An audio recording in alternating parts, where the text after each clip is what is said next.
The most emblematic example of financial nihilism is, and it's at this like completely untenable level, home ownership, the white picket fence, 2 cars, the dog, the 2 kids, the stay-at-home wife. Like, this is sort of the quote-unquote American dream. And these things are just not available to an increasingly larger portion of Americans, especially. And that's exactly where I would tie to financial nihilism, like when we were sort of killing the gold standard, it was sort of like the economic murder of God. And so we got into the entire chaos we find ourselves in today. What gold does, what Bitcoin does, it removes the human nature aspect from all of that. And that is very important. And that's why it's a better tool for human cooperation and coordination. In 2017, Travis Kling felt a divine pull to go into the crypto space. As a hedge fund manager and outspoken industry voice, he spent years shaping the landscape, but now he's asking the tough question. Is crypto truly pushing society forward, or have we lost our way? I think my personal view is you will know a tree by its fruits. Are they good fruits? Or are they bad fruits? The crypto industry, Bitcoin, everything else is also judged by its fruit, and this is a discussion we should be having. Like, are we producing good fruit after all? It's a great question, man. It's a great question. What are the fruits of what we are doing here? All kinds of different people are like asking the question that you just asked. And so the reason, just objectively, man, it's not going well. I do think that the crypto ecosystem puts human nature and morality on display in a manner, it's like, it is incredibly unique. The sort of like how raw, like human nature and morality is presented in crypto. And it's because it's like anonymous, global, mostly unregulated, new, unproven, that has allowed for so much of human nature and I think morality to be on display in this incredibly unique way. But the question is really, is all hope lost? Well, hey guys, welcome back to Less Noise, More Signal. Amazing. Another discussion today that I'm really looking forward to with Travis Kling. Hey Travis, really cool to have you on the podcast. Thanks for having me. Glad to be here. Nice, cool. Yeah, obviously I've been following you for quite some time. You've got some interesting takes on crypto, Bitcoin, and all the things. But like recently, obviously, what caught my attention was also your posts and your sort of ideas on the financial nihilism stuff. I think it resonated with so many people from all throughout the crypto sphere, and sort of this angle really what really got my attention.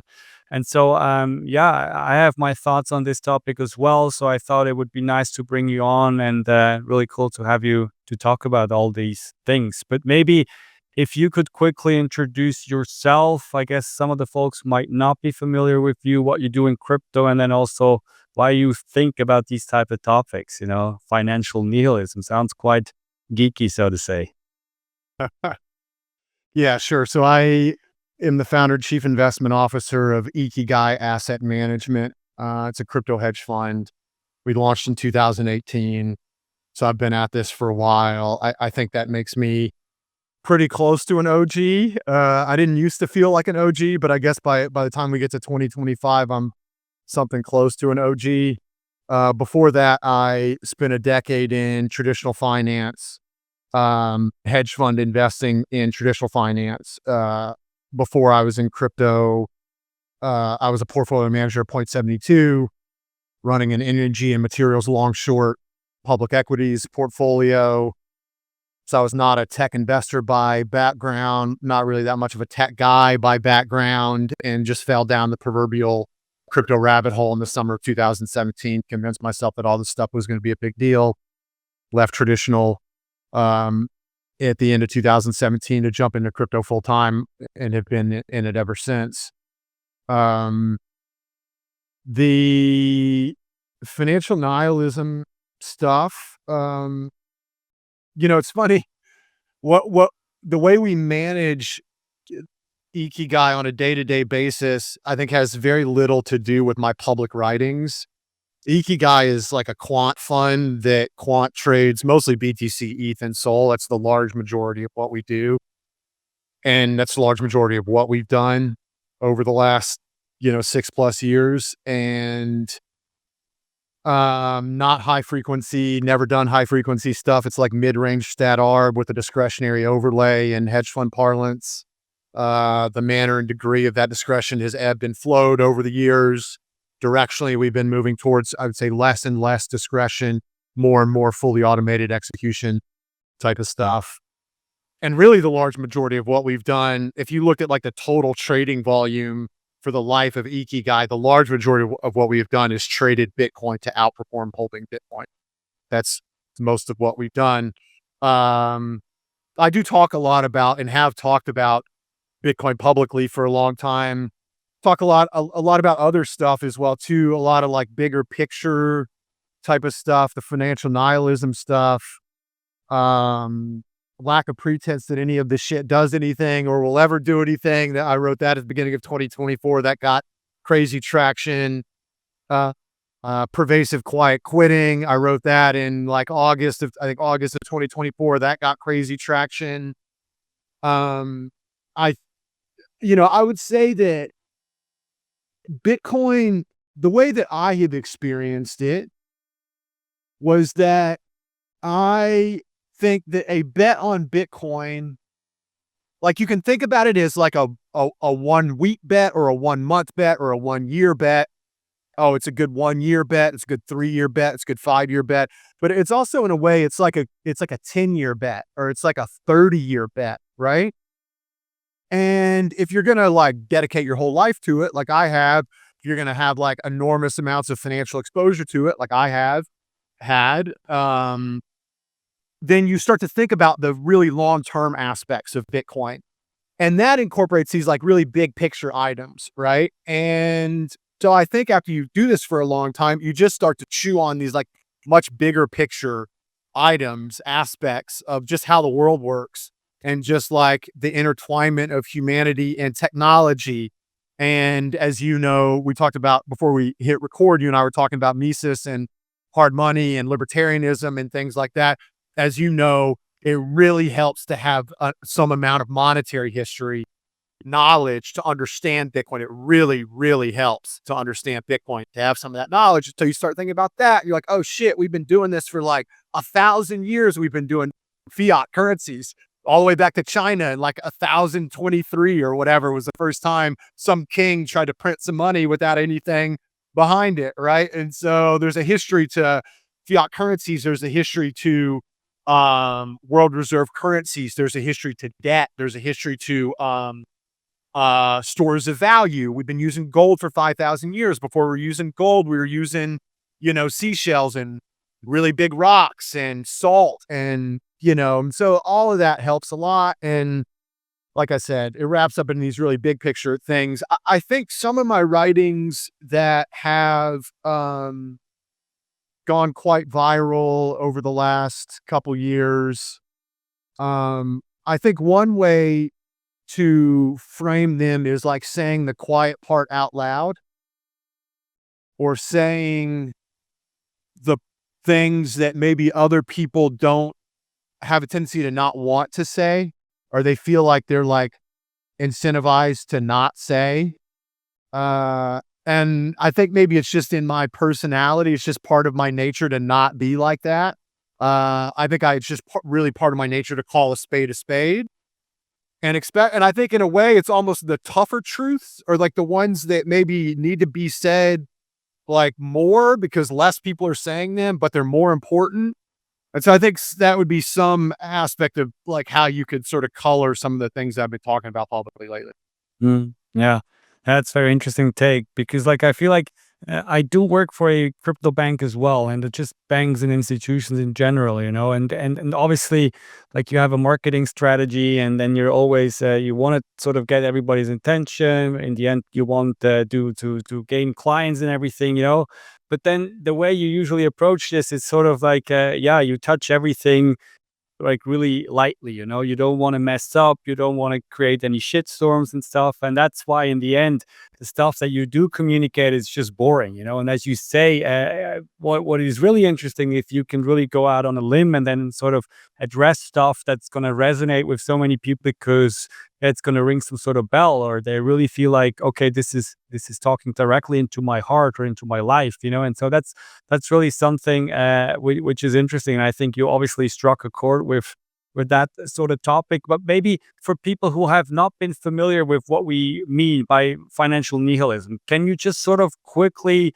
explain what you were explaining in these pieces? That would be sort of helpful.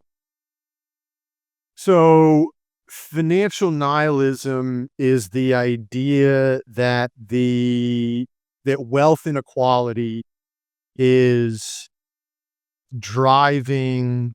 It's like it's a concept that incorporates wealth inequality and the quote unquote American dream being increasingly further out of reach for an increasingly larger proportion of Americans. And I really can just speak to American culture, much more than, I know you're in Switzerland, much more than international cultures.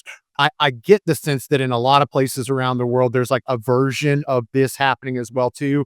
I will say it is pervasive in the United States. And the easiest way to sort of like, the most emblematic example of financial nihilism is the ratio of median home price to median income in the United States, which has exploded over the last, it's gone up a lot just over the last like 10 years, but it's been rising for a period of time before that as well too. And it's at this like completely untenable level when you just look at that metric over, a many decade period of time. Because like, home ownership, the white picket fence, 2 cars, the dog, the 2 kids, the stay-at-home wife, like this is sort of the quote unquote American dream. And these things are just not available to an increasingly larger portion of Americans, especially when you stratify it by age, by generation.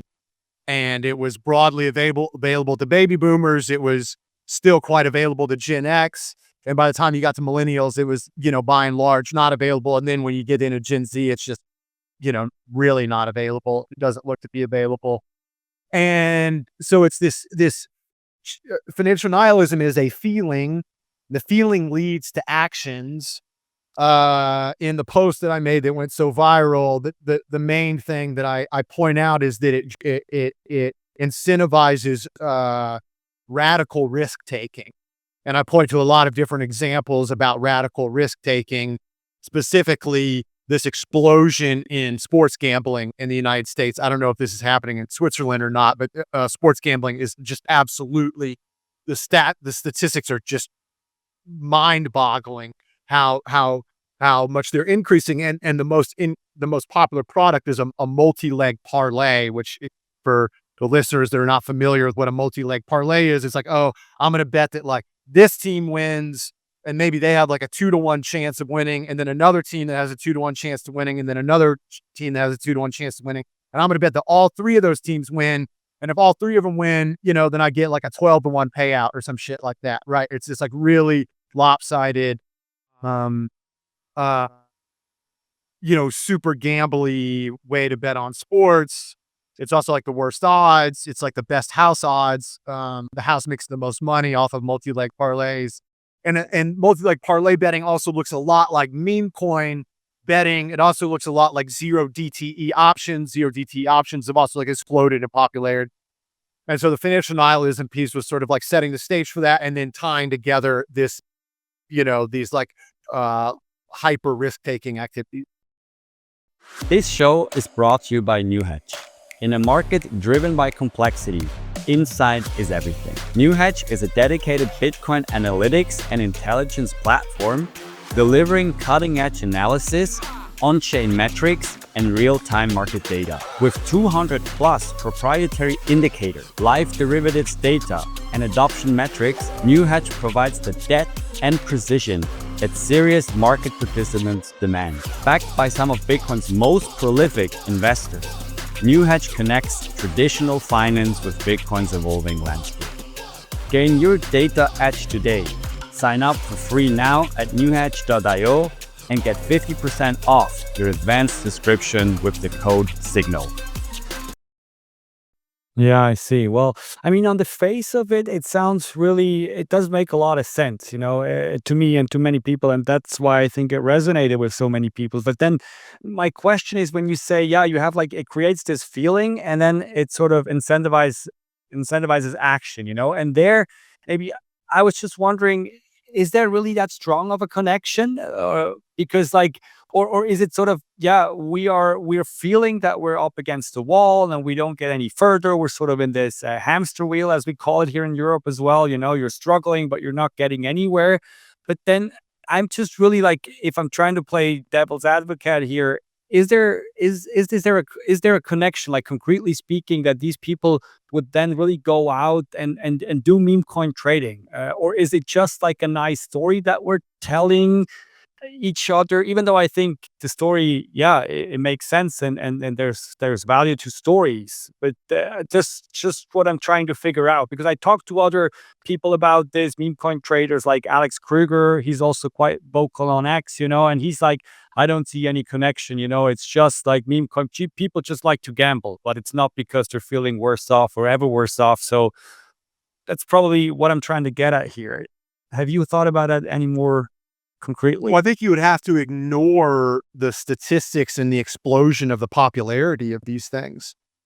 So it's just it's not like the popularity has been flattish over some, multi-year period of time, or, that's not even remotely close to true. You're talking about an absolute explosion in the popularity.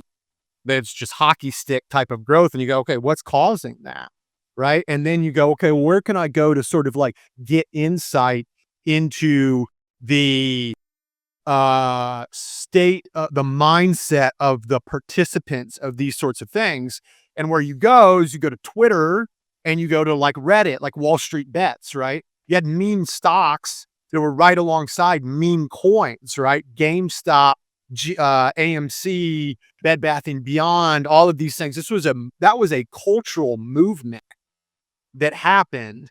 Wall Street Bets, this was a cultural movement.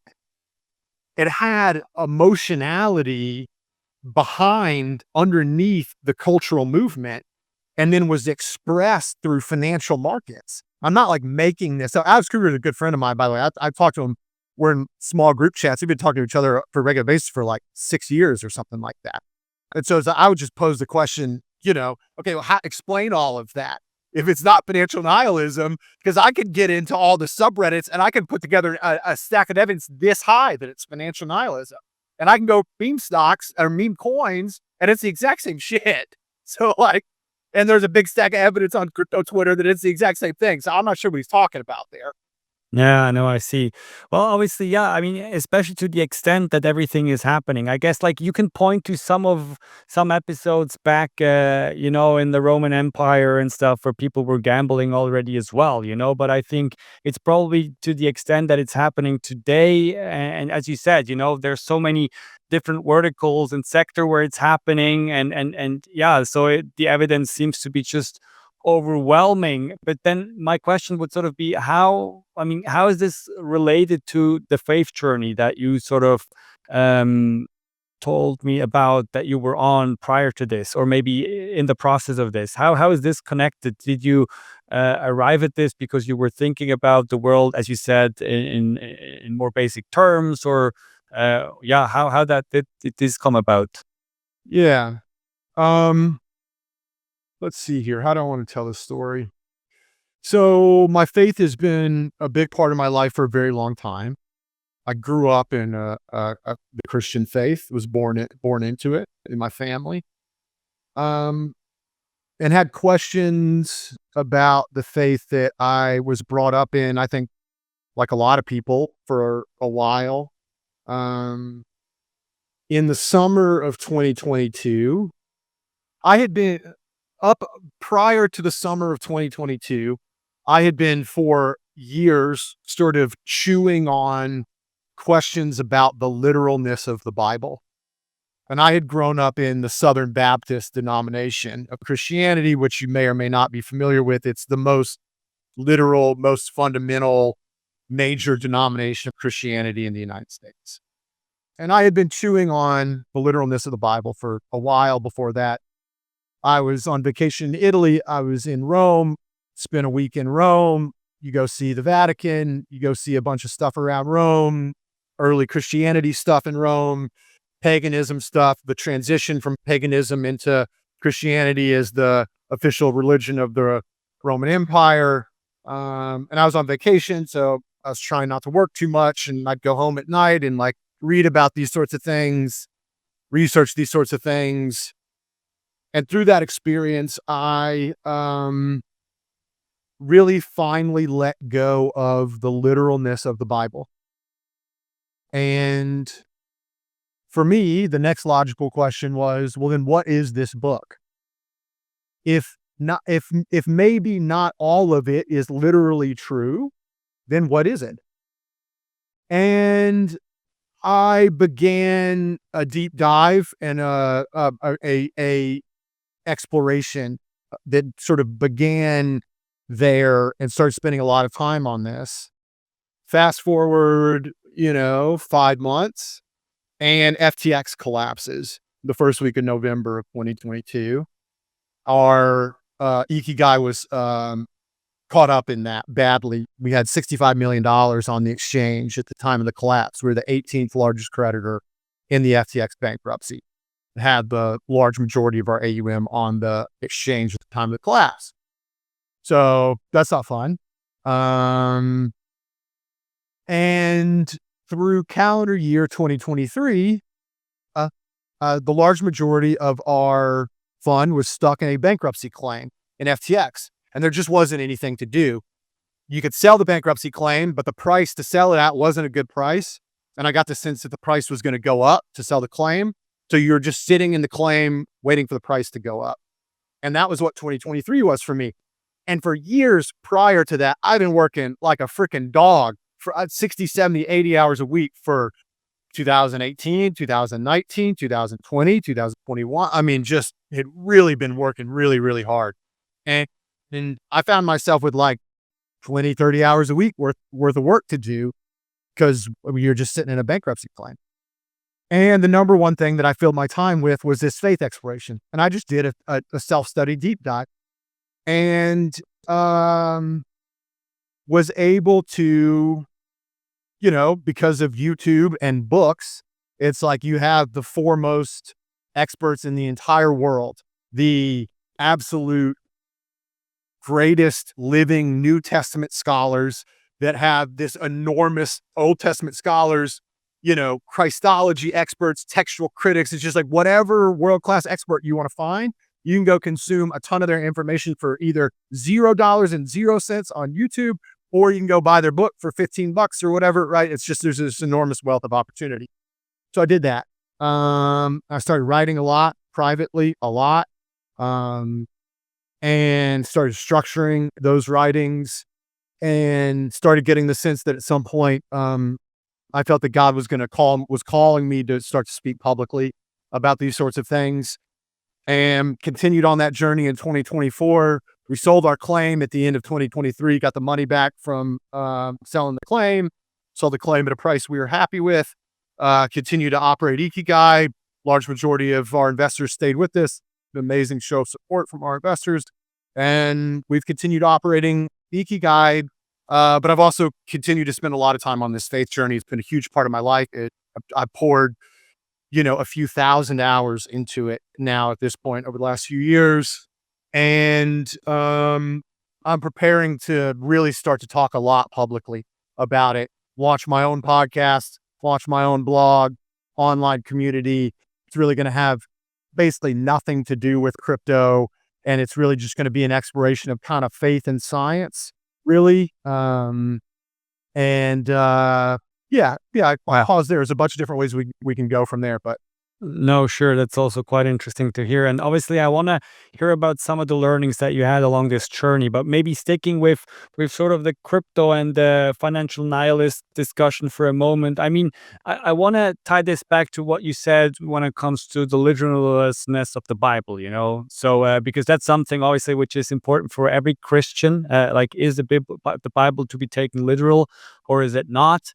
And obviously I do struggle with this question myself, you know, because obviously from what I can say, what I'm always asking myself, once you let go of the literalness, you know, like that you take it literally, the question that I'm having, doesn't it then become sort of that everything starts to dissolve itself? Because like you don't know what's right, what's wrong, you have no axioms anymore, you know? And that's exactly where I would tie to financial nihilism, you know, like sort of saying in a monetary sense, when we were sort of killing the gold standard, you know, it was sort of like the economic murder of God in a sense that your axiom on the base was killed. You have no absolute monetary truth because it was murdered. And so we got into the entire chaos we find ourselves in today, you know? And so the same is like a discussion on the society level, but then also on the level as as we were explaining it with the literalness, you know, like what happened to your faith? And maybe you can also have some thoughts on the gold standard thing that I was just trying to explain here. Yeah.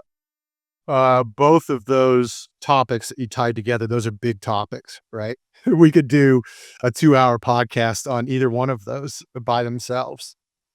Yeah, sure. So I'll try to address the first one first. Um, so I would never try and tell someone that his has a faith framework in their life that is working well for them, that is based on a literal interpretation of the Bible. I would never tell that person that they're thinking about it the wrong way. That's just not in my ability to do. I just far be it for me. I don't have that. I will never have that kind of insight to say something like that. I think it's a very important thing for me to say initially.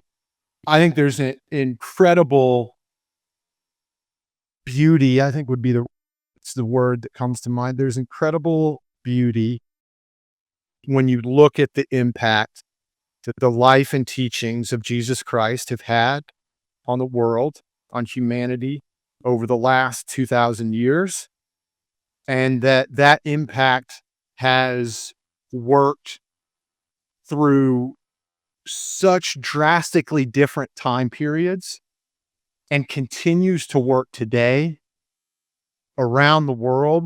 A lot of different cultures, a lot of different access to, different levels of access to information. Um, and the journey of maybe diving deeper through like the literal, just reading the words in the Bible from a literalness perspective and diving through that to the deep truths that you can find through the literalness, underneath the literalness, hidden below that surface level literalness. I completely understand that that's just not a journey for everybody. Who a lot of people just don't have the time. Like I was given, I certainly felt like a gift from God to me that I was given the time to go on this journey. But who's got that kind of time? Like it takes a lot of time, and a lot of people just don't have. They don't really have the mindset. Like they don't have the like. I don't know the like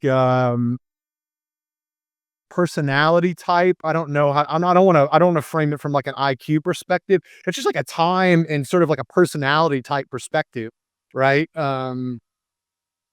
And so I think that would be the first thing I would say about the question that you asked about like a literalness versus, more of a metaphorical or a motif or a deep truth, that kind of concept.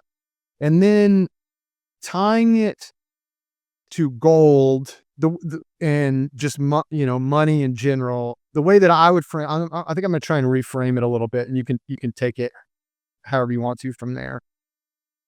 Money is a tool for human coordination. That's what money is. It's a tool for human coordination. And like we talked about earlier, long history, right? There's a long history to money. Solves the coincidence of wants, right? You know this, you're a thesis guy. And I think there's a framework that you can establish that objectively helps you rank the usefulness of different types of monies as tools for human coordination. And it's like, why was gold a better store of value than salt? There's a framework that you can put around it, like the 6 characteristics of money: durable, divisible, portable, uniform, accepted, and scarce. And when you line gold up next to salt within that framework, it works better, right? And then you wrap all the fiat currency, that history, you sort of like layer that on top of that, or put it next to gold. And humans have been doing this dance back and forth between, it's like the history of the pound sterling, right? This is a great example. The British pound. And you used to be able to get a pound of silver for 240 silver pennies or whatever it was, right? And then they got off of that, and the British pound is the long. So you know this, but just to remind your listeners, every fiat currency in human history has collapsed. Every single one. The longest running is the British pound that's still in existence, and it has lost 99.5% of its value versus silver. So it still exists, but, in any sort of objective sense, it has failed miserably, right? So what I think Bitcoiners would say is that this is a superior tool for human coordination. And then to bring it back to faith, I would frame it as, our tools for human coordination, are these, of God, or are they in pursuit or in alignment with God's will for humanity? Does God want us to coordinate and cooperate? Does God want humanity to cooperate? Yes or no?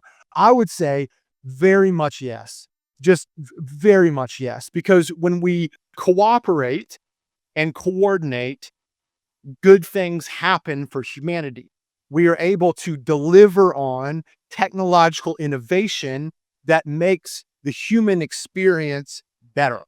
And this is the story of humanity going way, way, way, way back, right? All the way back to, we gotta team up together, hunter-gatherers, and we're gonna go kill a saber-toothed tiger so we can eat the meat and not die, and use the coat so we don't freeze to death. And we can't do it by ourselves, so we got to get 10 of us together to go kill the tiger or whatever. Or, you get my point, right? Coordination, and now we live, right? And then one day we come to agrarian societies. We discover farming. Now that requires a lot more human cooperation and coordination. And then you just keep going all the way till today. And then it's like, I order a box of protein bars off of Amazon, and think of the amount of human coordination and cooperation. And Jeff Bezos delivers, my protein bars get here. They come in 12 hours. They get delivered to my doors. Unbelievable, right? And you think about the amount of cooperation that's required to make that happen. It's incredible, right?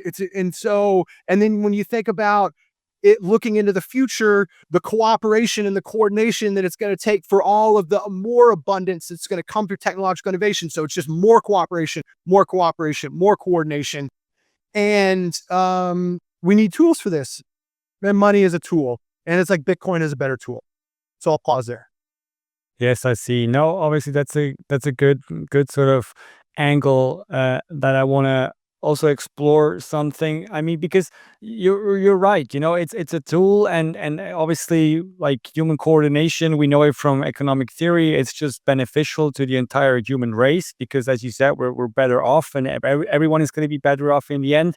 But maybe where I tie this back to what I meant in terms of like with the literalness, of the Bible, and then also maybe with I'm more talking about this sort of absolute truth, which is sort of really decisive and crucial when it comes to these tools of coordination, because like don't we need some sort of anchor, that sort of then uh, bases everything, and grounds everything, and that's exactly where I think we need it in our personal life, where it comes to faith with sort of a religious truth, God, an anchor or something, but then also in terms of like our monetary system, where it happened to be gold because it was chosen by the market, and nowadays maybe because we lost it because we went full fiat.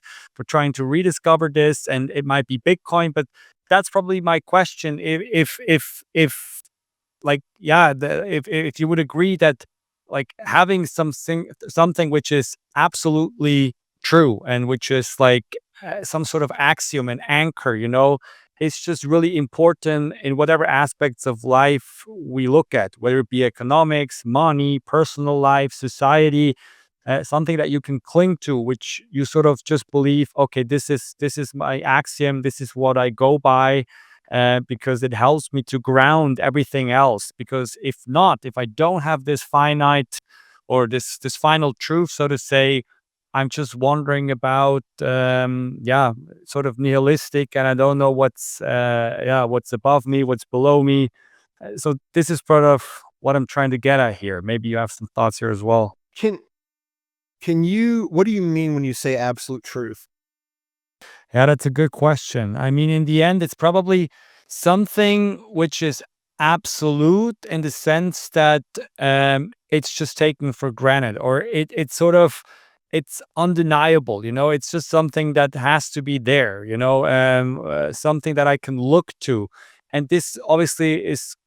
Yeah, the question is what is it? What is it exactly? What does it mean in practical terms?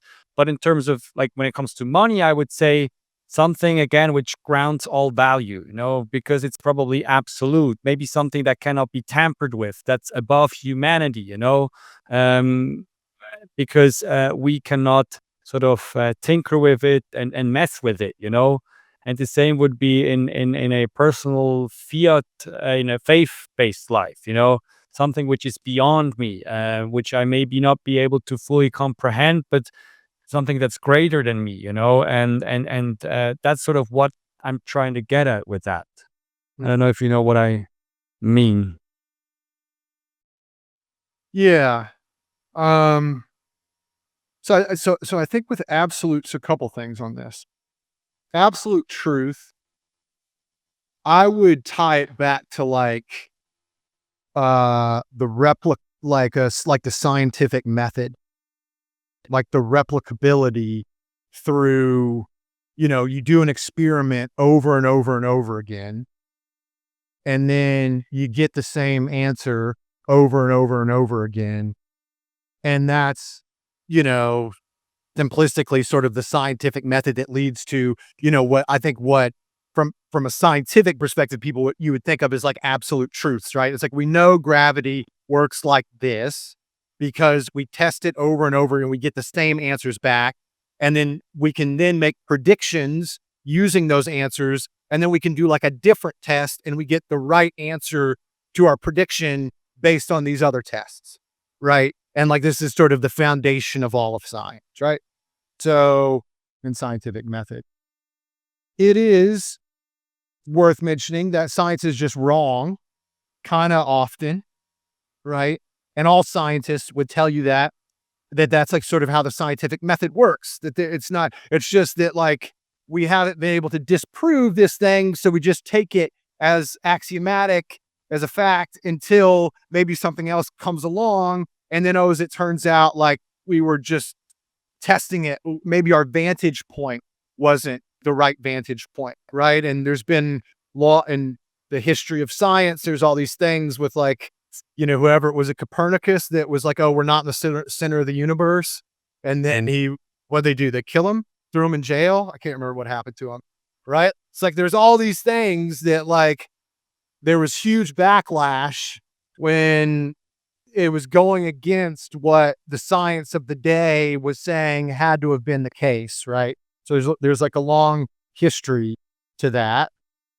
And I would also say that God is part of my own personal faith journey has been growing closer to God by more deeply comprehending the incomprehensibility of God, which may sound like oxymoronic, but it's been helpful for me.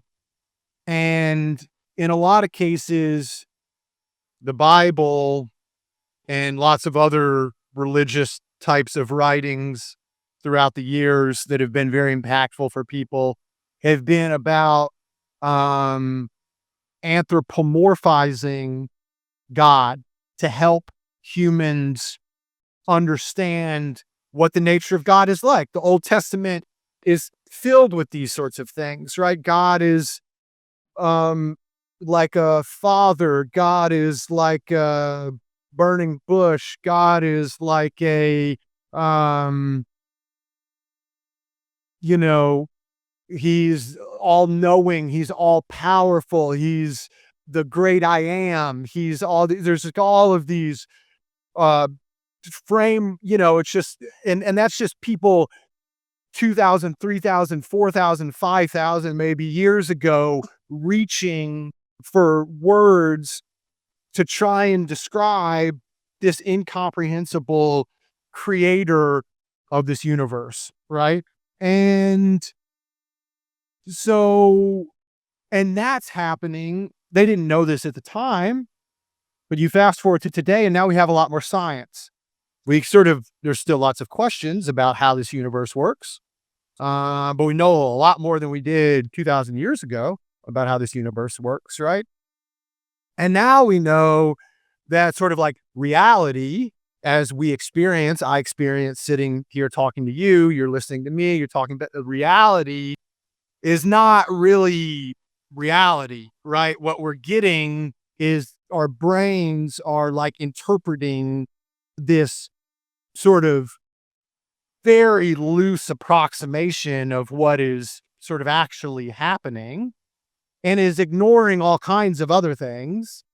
And even something as simple as like, I can touch this microphone and it's like, I can't put my finger through it, right? It's like hard when I try and push it. But when you go down to the sort of like quantum level, we know that even that is sort of like a mirage of how these things really work. And, the little sort of like rule of thumb that I always keep in my head, because what I just said is this is a difficult thing to comprehend. It's difficult for me to comprehend. And the little thing I keep in my rule of thumb is that the visible light spectrum is less than 1% of all of the electromagnetic waves that are coming through that like exist, right? So like what we see, the colors that we see, this is less than 1% of what is actually happening right now. Another great example is like, we've got we have 3 space dimensions and we have 1 time dimension, but time's sort of like a half a dimension because it only runs in one way, right? It only runs this way. It can't go backwards. So we have sort of 3.5 dimensions that we experience, but we think through some pretty good theoretical physics and math that there's a bunch of other dimensions that exist. And there's arguments from smart people about how many other dimensions exist, but there's quite broad agreement that there are numerous other dimensions other than those ones that we experience. And so it's like, well, what are those? Right. And like, how do those interact with our life? Right. Well, I can't, it's just like, what is that? Right. And so this reality that I'm experiencing is this probably really rough approximation of what is actually going on. So I think that idea of absolute truth, I would frame it through everything that I just said, right? And then I got one more thing or sort of like two more things that I want to say about the money aspect of what you were just talking about. What I would say about gold is like gold is an absolute truth. The gold standard is an absolute truth. I would reframe it. I would say it's proof of work. Gold was proof of work. And the scarcity factor of gold is why it works so well as money and has for such a long period of time. And what you're really trying to do, right, is like coordinate effort. And it's like, it's really sort of effort that was so valuable it's still valuable today. It's a little different today. I would say it's going to be a lot more different in the future than it is today and it was in the past. But, it's like if I go out in the field and I plant all of, I plant all these seeds and then I make sure the seeds grow and then I reap what I sow and now it's grain and you could turn the grain into bread and then people can eat it and not die. And there's all this work that goes into that. And you're trying to have this thing that represents the work, right? And what a gold standard does is that it removes the human nature tendency for greed, right? There's all this greed. You think about the history of fiat currencies and what runs rampant through that is human nature. It's human nature that is that grew out of evolution and scarcity, right? A scarcity. I want all of the money. I want all of the stuff because my evolution, millions of years, billions of years, was in this environment of scarcity. So I'm just trying to live one more day and then reproduce, live one more day and then reproduce, live one more day and then reproduce. Billions and billions of years of that kind of pressure. And so then it's like you get to be a king and you're like, I kind of just want all the stuff. Just to have this thing in my mind. It's like, I just want all of the stuff. And so what gold does, what Bitcoin does, it removes the human nature aspect from all of that. And that is very important. And that's why it's a better tool for human cooperation and coordination. Yeah, exactly. Well, I mean, you said it better than I could because that's exactly what I wanted to say when I was alluding to this absolute truth thing, because obviously, as you said, there's a lot of incomprehensibleness to everything, and to God itself. But in the end, I mean, if I tie this back to Bitcoin, and you said it with the proof of work concept, that humans can't just sort of dilute Bitcoin because, it's sort of not possible because you have to sort of prove the work, to do something like this. And that's what I mean. You were also talking about the scarcity in terms of Bitcoin, one Bitcoin is one BTC. We have this saying, one BTC stays one BTC. It's always like this. And that's sort of the truth that then grounds everything else, and that's also what helps me then the coordination that you were also talking about, the tools that we use. Money itself is a tool for coordination. If one BTC is one BTC, and this is sort of the absolute truth on that foundational level, I know coordination is not sort of distorted by people who can take advantage of this, and can warp it, the system. And that's what I sort of meant that when I thought, okay, in money, I think we probably are searching and clinging to this sort of absolute truth thing.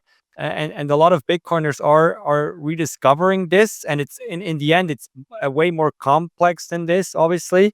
But on a base layer sort of system, it's probably good to have this sort of absolute and scarce thing. And so my question was, isn't it the same with faith as well? That just however you see God, however you define faith, that you need some sort of God, an image of God that's just absolute, where you draw your stuff from, where you draw your inspiration from, that you form your life around. And the question is obviously, how do you arrive at this sort of image of God, which is then absolute? Everyone else does it differently.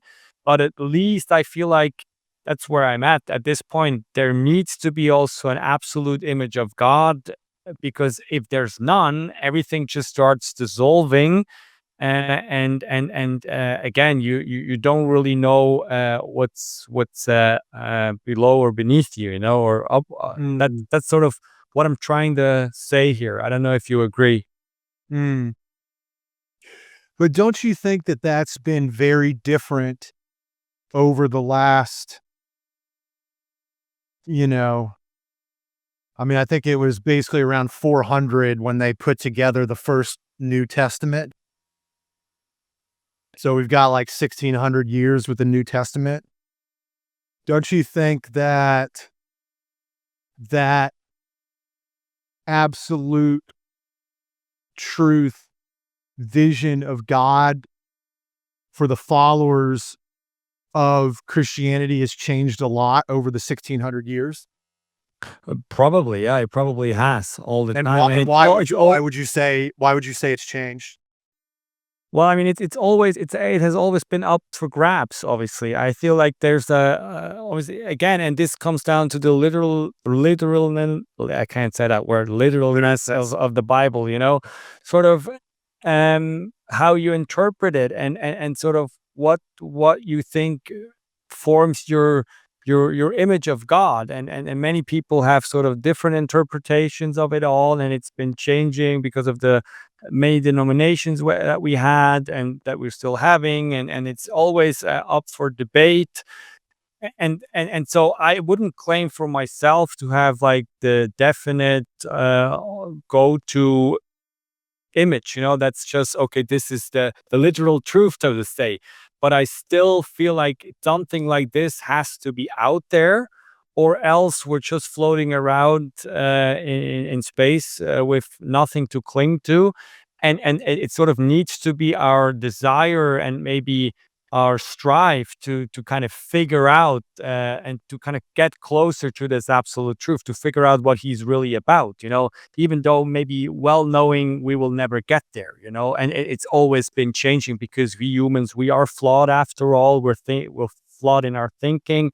And again, as you said, you said it yourself, God in the end is probably, in its vastness, is incomprehensible. We will never really get the total understanding, but still, because we're never getting it, doesn't mean for me we shouldn't strive to go there, because like just logically, conceptually, I feel like some God needs to be absolute in some form or otherwise it doesn't make sense for me. I'm not sure if I'm making sense here myself. Well, I think what I heard you say is that it's important for you and for other believers to have an absolute sense of God. But then I think I also heard you say that you feel like you can't communicate what exactly that is for you. Did I Not get that right? pinpoint. Yeah, not pinpoint. Or I wouldn't dare do this, and sort of tell somebody this is the absolute truth and you have to see it exactly how I see it. Right, right. Yeah, so I think, yeah, what I would say is, yeah, the first thing I would say is I would frame it in incomprehensibility of God, that we are grasping. It's like we're an ant looking up at the tread of a tire on a car, trying to explain how the entire car works. We will never be, it's like, how does the engine of the car work? And I'm an ant looking up the tread of the tire. You're not going to get it, bucko. Yes. And that's okay. And accepting that is okay. And I would also, there's there is a debate about the relationship between faith and works in the Old Testament and in the New Testament, for Jews and for Christians. There are two different debates, frankly. And there's kind of debates between Jews and Christians about faith and about works. the relationship between faith and work. Faith without works is dead, right? You will know a tree by its fruit. Good trees produce good fruits. Bad trees produce bad fruits. But then there's, other verses that say the other thing, right? Where it's just like, I'm saved by grace through faith, right? And there's, I can't do enough good things to make it into heaven. So there's really different denominations and a bunch of different Christians that are on opposite sides of this thing. So this is a totally unsolved thing. Mystery, yeah. I think my personal view is you will know a tree by its fruits. And living Christ-like, this is really important, to live Christ-like and to love God and to love your neighbor, but to radically love your neighbor. Don't just love your neighbor, love your enemy. And love your enemy, not just turn the other cheek, but how many times do I forgive my neighbor? 70 times 7, right? This like radical forgiveness, and radical leadership, right? Jesus totally took the concept of power and totally inverted, what leadership and what power was thought of. And having this radical love and radical forgiveness go through leadership. And, I would look at my own life and I would say, how are Travis's fruits? Are they good fruits? Are they bad fruits? And my fruits are never going to be perfect.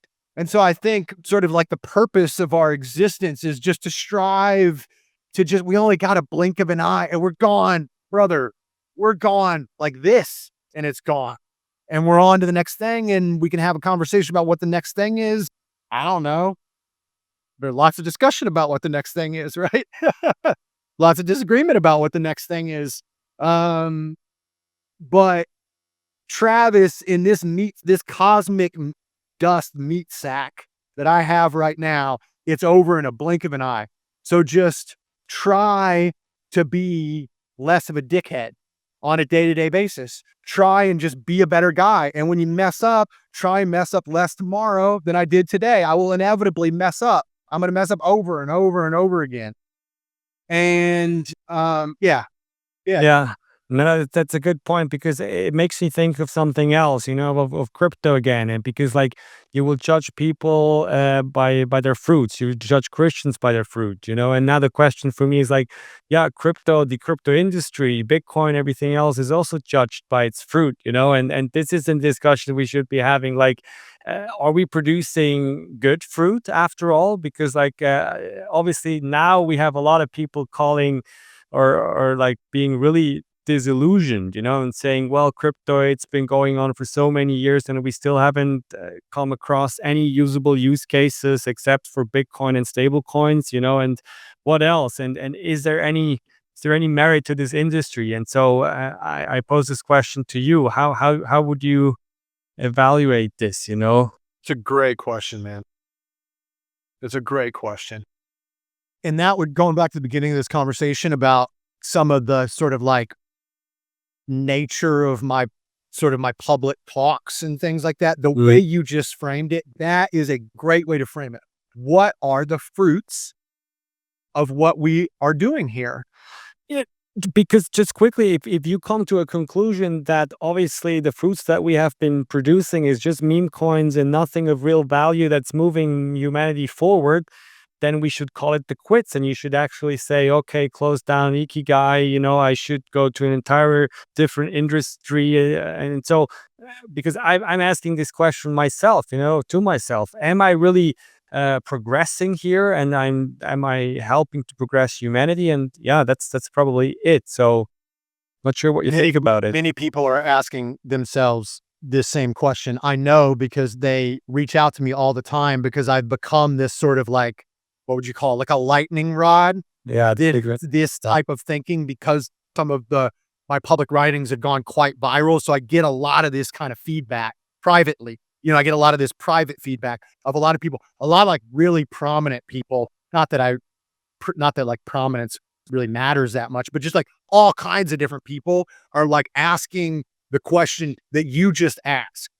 And so the reason that I got into crypto in the first place, one, I subscribe to a view in my own life. I think God has a plan for my life, and I want to be in alignment with God's plan for my life. I won't pretend to know how it works. I don't know how it works, but that general framework, I subscribe to it. I try and live my life by it. I want to be in alignment with God's will for my life. I feel like when I'm out of alignment with God's will for my life, I feel it. I like feel, it's like if you got a bad back and you need to go to the chiropractor, you wake up and your hip hurts every day. You know what I mean? Like, it's like, and if I'm out of alignment, I'm going to feel this hole in my soul that's going to feel like shit. And so I might as well seek to be in alignment with God's will for my life anyways, because if I don't, I'm going to feel like shit anyway. Right? So just do it. I've lived by this for a long time. I won't pretend to be perfect at it. I've lived it for a long time. So my movement out of traditional towards crypto was in service of this. I felt called to do this. The reason I named it Ikigai, maybe you're familiar with the concept. People maybe have seen the Venn diagram, what you're good at, what you like to do, what the world needs, what you deserve to be paid for. If you find all four of these things, you find Ikigai. It's an old word, old Japanese concept.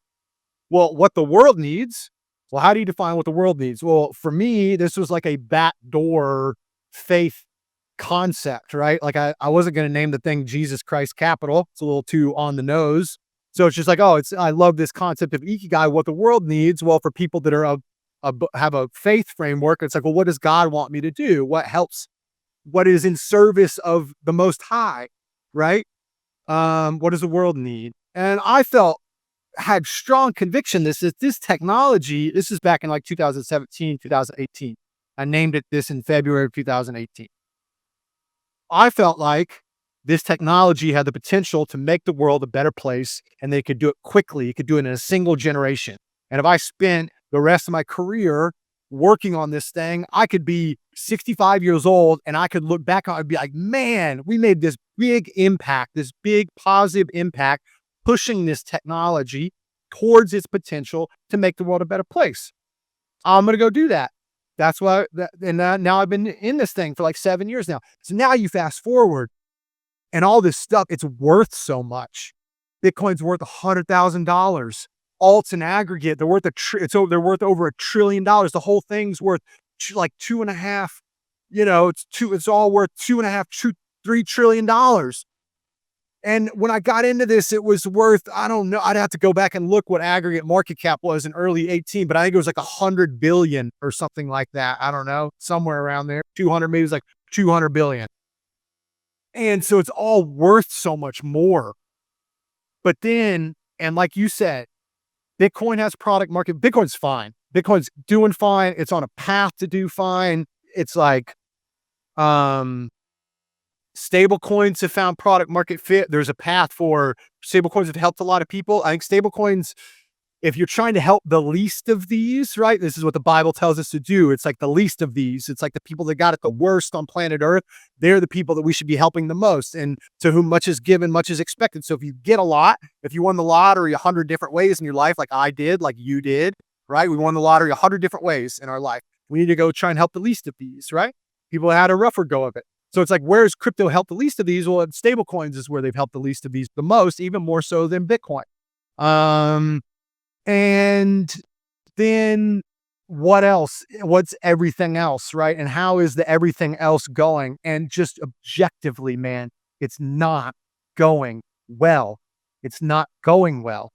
And a lot of my public writings in the tone and the saying the quiet part out loud and the calling the spade a spade has been with that realization in mind, that this is not going very well. We seem to be very far off of the path of fulfilling this technology's potential to make the world a better place. And I have poured my heart and my soul into this for 7+ years. I've put so much into this. And so it's so disappointing to me that that's where this is.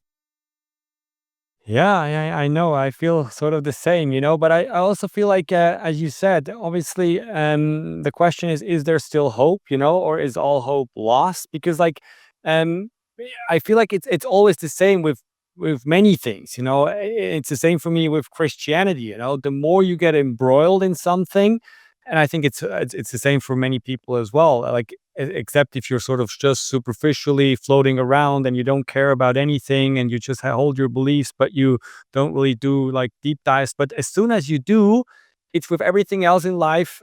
It feels like, okay, you start seeing cracks, and then sort of, okay, this doesn't add up. There's a problem here. You become more self-critical as well. It's with Christianity. It's the same now in crypto. And so maybe this is also just a fact to life, and there is still hope, and yeah, we can put this forward, and at some point because we're grinding along, and maybe if it's just Bitcoin or stable coins, we will have made the world a better place in that sense. But even with stablecoin, just one idea that thing comes to mind, I mean, that was a question that I was asking today. You're saying with stablecoins, we might be able to help the unbanked, the needy ones, the least of all them. But then I saw this person today tweeting out, stablecoin is going to be the next big thing, but we don't know as retailers how to profit off of this because they don't have a token which is going up.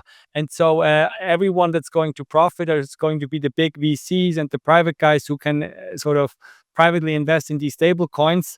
And so that's another sort of perspective. Obviously, users are going to profit, but in terms of like investors, we haven't changed anything, when it comes to stablecoins. But I mean, what I want to say is really we are skeptical, and it's probably a good thing to be skeptical. But the question is really, yeah, is all hope lost, so to say?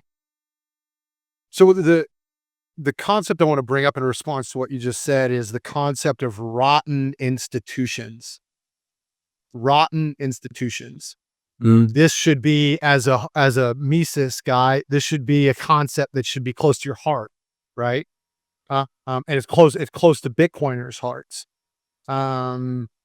And for, I think, a lot of modern day Christians, this also hits on how are we feeling. I can't speak to the state of the church in Switzerland, but here in the United States, it's like, is the church in need of reformation? Is the modern American Christian church in need of reformation? And there are definitely a lot of ties that, like, these things touch each other, and intertwine together in, I think, important, meaningful ways. For a lot of Bitcoiners, I'll say how I experienced it in my own life. I have had a natural distrust of institutions for a long time, and I'm not even sure where it came from. But I can tell you that by the time I turned 18, I felt like my vote didn't matter because the people that had the money and the power were the people that made the rules in America. And so if I wanted to impact how things happen in America, what I need is money and power. And I felt this way by the time I turned 18. I remember thinking it when it was legal for me to vote. And this idea that power corrupts and absolute power corrupts absolutely. This is a Bitcoiners, this is like a on the wall for Bitcoiners, right? Power corrupts and absolute power corrupts absolutely. It goes back to what I was saying about human nature and scarcity, right? Evolution pounding this into us. And what gold bugs say, that Bitcoiners also say, right, is that the institution of money has become rotten from this human tendency to print, this fiat mindset, right? And when you look at government, and how things are going in the United States in general with government right now. Now, in my view, the current administration is trying to do a lot of positive things to back a lot of this out. But in my view, what you have seen is rot come into the institution of American democracy. And the avenue by which the rot came in was the exact avenue that the founding fathers were warning us about when they created the United States of America in the first place.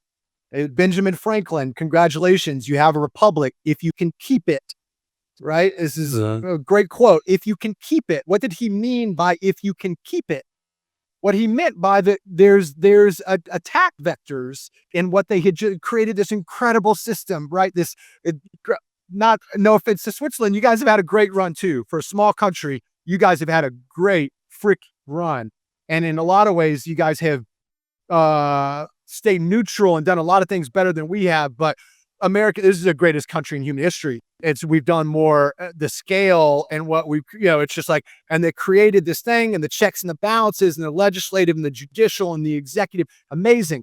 But they were holes in it.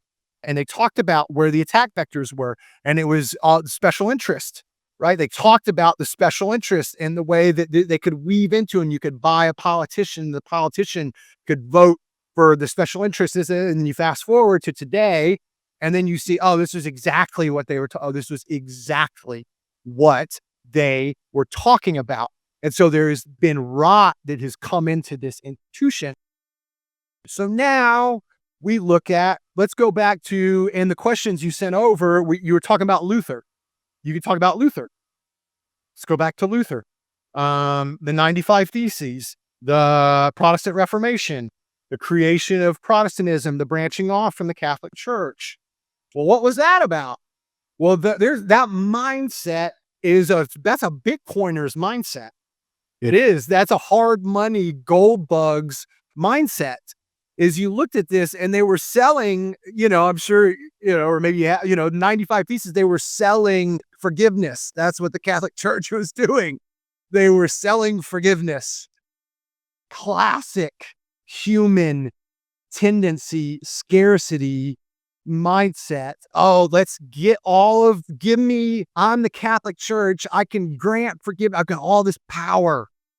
Power corrupts, and absolute power corrupts absolutely. And I have all of this power, and I'm going to charge people all this money for forgiveness and to spend less time in purgatory, right? Classic. This is a classic human nature kind of thing, right? And then you fast forward to the Christian church in today, and it's like, okay, we'll take, is there institutional rot in the Christian church? Well, one, can't stop raping children. Can't stop the structural rape of children. The worst shit, man. Gets me choked up. The worst stuff imaginable to humans. And it's structural inside. Catholic Church, Protestant Church got a lot of it too. A lot in America. There's numbers on both of them. The scale is unbelievable. The scale of the evil. So that's one thing. And then you look at what they're doing with the money thing and the mega churches. Joel Osteen. It's like, oh, they're flying around in private jets. They got all these Ferraris. It's like they're giving all this money. They're just like super, super, super rich. They act like they got the money, It's like they spend money like a rapper. It's like they're supposed to be representing Jesus Christ. They spend money like a rapper. Is it a institution that has rot in it that is in need of reformation? What does it say? You see how connected all of these things are, and you see this underlying human nature tendency through all of it. So, yeah, exactly. Yeah, and I mean, this keyword rotten institution, you see it throughout crypto as well, because exactly we have so much rotten things that have entered crypto, and I mean, in the end, in many aspects, it's not different from fiat altogether. Then again, so many private people who enrich themselves through these really opaque token structures, and I just saw the CRO announcement, with the Trump administration, which also kind of gives me the chill. It's kind of weird because they're now tokens that have been burned are being unburned again, and just on the back of investors and stuff. So, but it just shows again, everything is, there is always rotten stuff where humans are, and this doesn't mean that all hope is lost, even not for crypto, because even though I'm growing more skeptical by the day if the technology itself can really achieve something, I'm still sort of the belief, I have to be humble, because I can never really say. I wouldn't be sort of a maxi who is really calling everything just shit, and is really sure that this is never gonna work. So this I can't do this because I don't know it, because I need to stay humble. And so I think there is still hope, and I think it's the same with Christianity, because I feel like 10 years ago, or even 5 years ago, everyone was speaking pretty badly about Christianity, and especially here in Europe, that everything is retreating, and we're losing out. All the churches are empty. And now, since maybe a few years, it feels like there's revival going on, at least where I'm at, and in the circles I'm sort of wondering about, and so that again gives me hope, and as long as we try to weed out all the bad stuff by talking about these things, and everyone just tries to pinpoint what's not going right, then maybe we can sort of turn around the wheel and steer it in a better direction, and it's again, it's with Christianity, it's with crypto, it's with all these sort of big avenues that we have, I do think that the crypto, like the crypto ecosystem, puts human nature and morality on display in a manner, and it's like it is incredibly unique. The sort of like how raw, like, human nature and morality is presented in crypto, and it's not, it's because it's like anonymous, global, mostly unregulated, new, unproven, doesn't have established valuation frameworks that you can put around it, right? It's like a big white space, right? Kind of a blank canvas. There's not these pre-established, set in stone ways of like, this is why this thing has value. This is how you go along these things, right? It's like, and that has allowed for so much of human nature, and I think morality, to be on display in this incredibly unique way, that I really don't think you've gotten anywhere else. And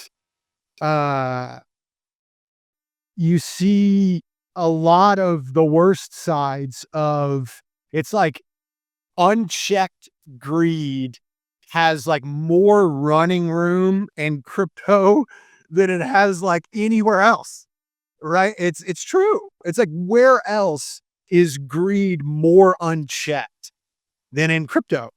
I don't know. It's like, I can't name another place. Everything else has regulations. The casino has regulations, and we have the decentralized, unregulated casino, so to say. Yeah, it's exactly right. And so you just go, that's right. Casinos are super regulated. Sports gambling is super regulated. What's the other industry that has like bad morals? Like, I don't know, like the entertainment industry. Entertainment industry, at least it's got like, I don't know. I mean, it has some regulations around it too. It's got some more like norms, I guess. Like, it's more like these established avenues.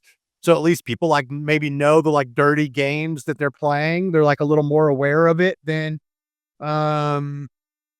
here. Like the grift is, I don't know. There's less grift. That's what it is. There's less grift in entertainment, right? It's like, really, crypto is like the worst of anywhere. It's like the worst of a lot of stuff. And so I think a Bitcoin maximalist would say that's why you should be a Bitcoin maximalist, because any attempts at anything else is just inevitably doomed because greed is allowed to run so rampant in all of all of this alt experimentation.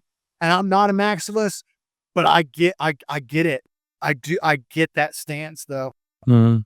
Yes, I get it as well. And I feel like, some people within the crypto space, they're calling for regulations, but they've been calling for regulations for ages, it feels like, and I feel like maybe at the fringes, you can sort of regulate some of that stuff away, but like deep down inside, because like crypto, the technology itself, it is decentralized, so to say, because even though maybe one blockchain might not be as decentralized in the sense like Bitcoin is decentralized, but because all you need is sort of a computer, internet connection, and maybe some intellectual knowledge on how to, maybe not even that today, like spinning up a token, just, yeah, you can do it on pumped up fun within a few seconds, and you don't need any intellectual capacity to do this. So this is exactly it. And I think you will never be able to ban this out of the way, because it's just here. And obviously it's the same like the probably the Christian church that wanted to back in the day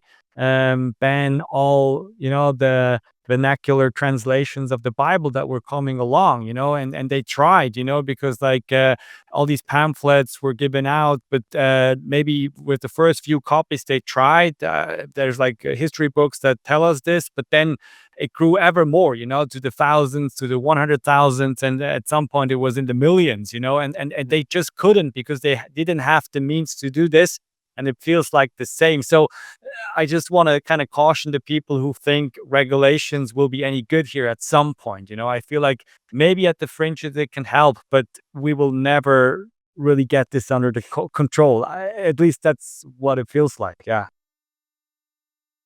Yeah, that may be.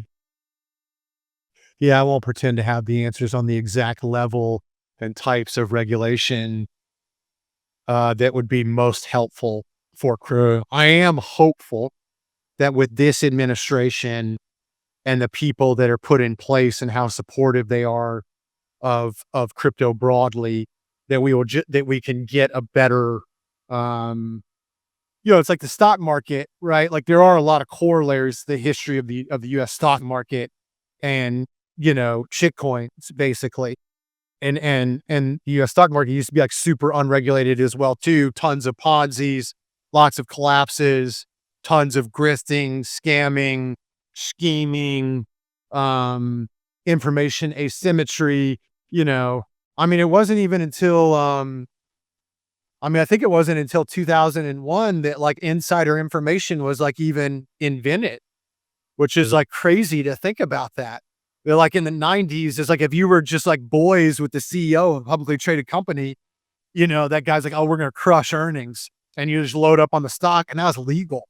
Like that's crazy to think about in hindsight now. But so there's like there's sort of a longer, discussion of, I agree, you're like a libertarian guy, which I'm, directionally like that as well too. It's not in my nature to be like, oh, government, like come regulate me. Like, oh, I think the government is basically terrible at like everything, basically. And so, I mean, but at the same time, I think, especially spending a decade in traditional finance and knowing how, and it's highly regulated and there's all kinds of rules around, there's just a lot of regulations. And I existed within these regulations in my career for a long period of time. And those regulations are put in place as in a direct response to human nature. That is why the regulations are put in place. And then with the regulations that are put in place, there's constantly legal, you get the best law firms in the world to come and opine on how can I find ways through the regulations to try and get some kind of edge, where do I get legal edge? Where can I go find legal edge? I'll give you a great example of this. I worked at Point 72, big, famous, enormous hedge fund, right? Well, it's like, how can we figure out how CPI is going to, if we're going to beat CPI or not? When the CPI projections come in, is it going to be a beat or a miss? Because the market moves on that. And if you knew it ahead of time, you can make a bunch of money. Or it's like, oh, well, this is like an enormous hedge fund. Let's create an entire department dedicated to recreating CPI. Or spend however many millions of dollars a year on like the CPI department that can get all of this input. This is legal. This is completely legal. And then maybe every quarter we know whether or not we think CPI is going to beat or miss. So this is a great example, right? And there's a million things like that that the biggest hedge funds in the world are constantly doing. And so it's like you just need regulations around this kind of stuff for human nature. Yeah. No, and I'm with you on that. Obviously, like some sort of regulation, it is helping, and I mean, it's just needed. I just sort of have the feeling, even though I'm not that old as well, like from what I've seen, like everywhere we put regulations in place, exactly because of what you described, like people are always trying to find out and figure out a way to game it. And so I just want to sort of also caution people who are like blindly just making the argument, yeah, regulation is going to solve it all. You also hear more and more crypto people within, like really craving for regulation because they're like, okay, at some point we want to have a serious industry. And I'm just sort of, well, I would like to have it as well, but I'm just not sure if we are maybe sometimes a little over optimistic here as well. But we'll see how it will turn out. Nobody knows. But well, I mean, I think we've gone on for almost 1.5 hours. So, and we did a lot of like rambling and just sketching out stuff on the scoreboard. And I hope some of the listeners will get something out of this. At least my head is exploding. I think I will have to think about some of that stuff more deeply. But maybe just one last question, which is maybe some practical stuff here, because I found this statement of yours really interesting that I heard in another podcast. You said, because like, and I think you were agreeing, Christianity, faith, everything seems to be on the run here again, and it's looking good. And you said, if faith was a stock, I'd be a buyer. And I found this an interesting sort of quote. And if I pull on this thread, I would like to ask you, because you are a finance guy, are you seeing any actual stocks, assets, whatever that you can buy to go along your faith on the rise theory? Any alpha that you can share with us here? I have not looked into that. I would probably flip that question on its head. And I would tell people that money is really not going to make you happy. You do need enough money. It's like Maslow's hierarchy of needs type of stuff, right? You do need money to put a roof over your head, pay your bills, take care of your family. The diminishing marginal returns of more money, that curve is steeper than people realize, and it starts curving up faster than people realize. And that's coming from somebody that has had a 15-year career in hedge fund investing. It's the only thing I've ever done. I did a couple of years of investment banking out of college and went straight into hedge fund investing. And I don't think there's any industry on planet Earth that worships money the way that the hedge fund industry worships money. It's fat idolatry, exactly the way that the Bible warns you about. That's what the hedge fund industry does with money. And I was very financially ambitious when I was younger. People have been telling you your whole life money is not going to make you happy. And I think 23-year-old Travis would just say, I'll figure that out when I get there. But it is true. And beyond a certain level, I realize there's probably people here that haven't made it to that, and things are getting more and more expensive. Like it's like, $60K a year it doesn't really cover it in the United States anymore. In a lot of places, if you're in a low cost of living place, it's enough. But like in a lot of places that doesn't get it done. I didn't get it done in Austin, Texas. But I would just, I don't know, the Ikigai framework, this has now been, sort of the metaphorical sign on the door for me for 7 years now, and it's been a great North Star for me. What are you good at? What do you like to do? What does the world need? What do you deserve to be paid for? And